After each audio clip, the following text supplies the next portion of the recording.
Welcome into Minnesota Vikings Now. I am Tom Downey. Here's what's coming up on today's show. We have the latest Todd McShay mock draft. He actually went 2 rounds, but that's only 1 pick for the Vikings, unfortunately. Also, what's going on with Dalvin Cook? Some weird Instagram comments from him and his agent and just weird stuff overall we'll break down. We begin with Todd McShay's latest mock draft. Pick number 23. Hendon Hooker out of Tennessee is the selection, which producer Patrick was very unhappy about, and I don't really get it either. That's the pick from Todd McShay. It is important to note that Hendon Hooker is 25 years old. He's coming off a torn ACL and played in a Mickey Mouse offense in college, which works great for college. It's not slander Tennessee fans. It means you have a good play caller there. It's that he had a bunch of half-field reads and the offense was Jalen Hyatt, run fast downfield, outrun everybody. He's a great deep ball thrower, but that's where we're at with Hendon Hooker and the Vikings. And a lot of mocks have had him at number 23 overall. I say good. I don't think he goes round 1. Let me get good value on my under 5 quarterbacks taken in the 2023 NFL draft. Hooker did put up great numbers last year. The nicest complete percentage possible, 69.6. He was a Heisman contender before the torn ACL. And if you want to, and I would feel a lot better if he were 21 years old, if he were 23 years old. I would feel more comfortable there. But you're talking about a quarterback who has to adjust to life in the NFL. In terms of the offensive reads he will have to do are going to be much more challenging. The idea of drafting a quarterback in general, I get. Spending your only top, 75 asset, draft pick-wise, on a quarterback who's going to sit a year and then would be a 26-year-old first-year player, I don't like that.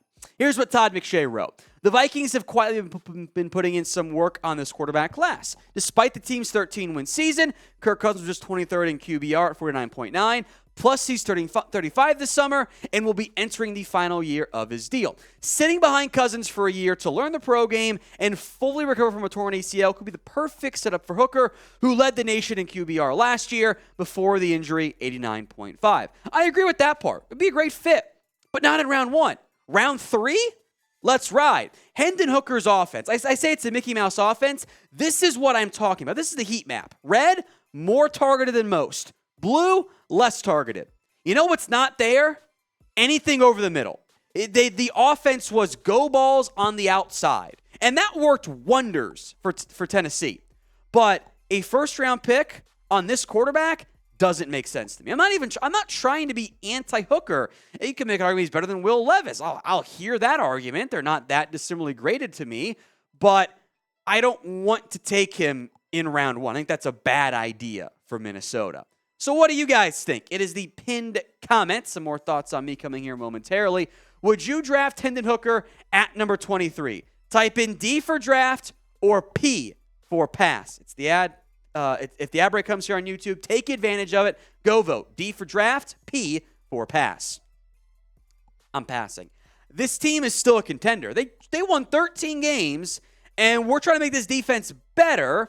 Yet we're going to take a redshirt 25-year-old rookie quarterback. I'm not a fan of that. The Vikings have other more important needs to fill beyond the quarterback position. The top corners on the board who were available for Minnesota in round 1, Emmanuel Forbes, Deonte Banks, really stand out to me as 2 potential first-round picks I'd be on board with. Emmanuel Forbes is skinny. He's 166 pounds, but he's got great speed, got some good length as well, incredible ball skills. He could be a starter for you. Deonte Banks, I think, fits pretty well in what Minnesota wants to do, even though he's also a fantastic athlete, a bit bigger size than Emmanuel Forbes, too. Other corners who went later in the McShay mock, Julius Brents, Keely Ringo, I don't love them in round 1. Trade down, or if they slide somehow to the back end of round 2, trade up, I'm on board there.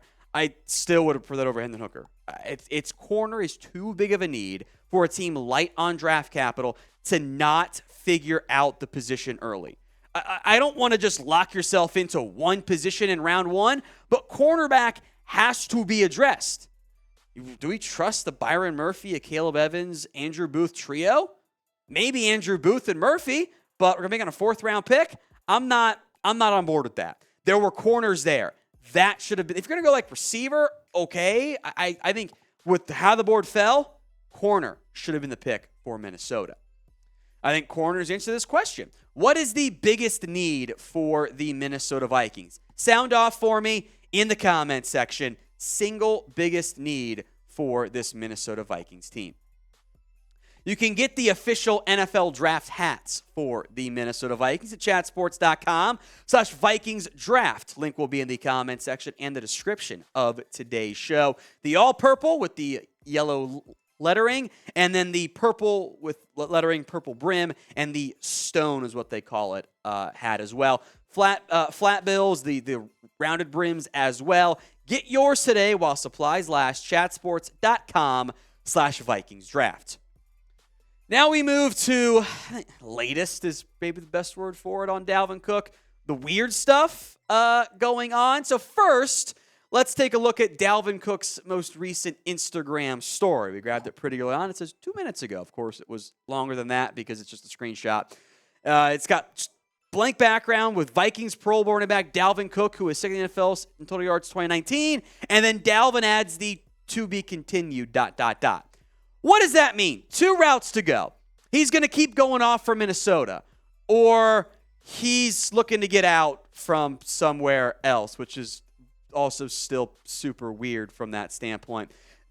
It's just vague. It's the vague social media post from your really good football player that makes you just go, Then there was this from his agent. Now, just picture they actually knew how to call run plays too. I actually don't like that part. I don't like the agent for Dalvin Cook being like, I got to give him the football. They gave him the ball 264 times last year. That's a pretty big workload in the NFL. That is a significant amount of carries to give. Like you're talking about rushing attempts the past couple of years. Dalvin Cook's got 250, 312, 249, 264. That is a lot of carries in the NFL. That is, I'm looking at last year's numbers alone, that is 6th in total carries. It's a lot. I don't think now maybe we're complaining about the play style and the runs themselves of like the scheme, in which case that might be even worse. It's like just a direct shot at the coach, the play caller. I don't like it. It's also worth pointing out that the rushing yards over expected. Nerd numbers, I know, but what's available versus what's blocked, the average per carry, that's decline. 0.81, elite number. 0.34, really good. Minus 0.16, it's not particularly great. There have been rumors for a very long time now about, could Dalvin Cook be traded? The Dolphins have been so heavily linked. I'm not sure that storyline's over quite yet. So it's weird, and it's time for a prediction. Do you think Dalvin Cook will end up being traded? Y for yes, N for no in the comment section. A short list of teams that could maybe make sense. You mentioned the Dolphins, and I think they're still a prime contender. Denver is a bit uncertain. I think about Javonte Williams' medical concerns. If the Bengals want to move on from Joe Mixon, get Dalvin Cook, that could make some sense. The Bills are required by law to be linked to every single running back available. And the Ravens love to run the football too. We'll see what the offense looks like, though, I guess, with Lamar Jackson uncertainty. There's also this weird report that the Vikings were targeting David Montgomery before he signed with the Lions. So you were not going to keep Montgomery and Madison and Dalvin Cook. And I think it'd be weird if you kept Montgomery and Dalvin Cook. That wouldn't be very good usage unless the Vikings thought they could get David Montgomery for like $3 million a year or something crazy. So when it comes to running back, I don't know what they're doing. It's a pretty weird situation for the Vikings to be at right now. Like, they have not invested in the past that much beyond it. If this is an organization like the philosophy of Quezidofo-Mensah, the analytic guys normally don't pay paybacks. They have Dalvin Cook under contract. They went to David Montgomery, and they paid Alexander Madison kind of a lot for a guy that wasn't that great last year. Like, I thought Madison might just walk in free agency for $2 million a year, not approaching $4 million. So you have Cook, you have Madison, you have Kenny Wangu, Ty Chandler. In the weird event you draft a running back, you're going to move on from Dalvin Cook, right? So it's weird. There is a month-ish before the draft. Maybe we'll have some certainty after that.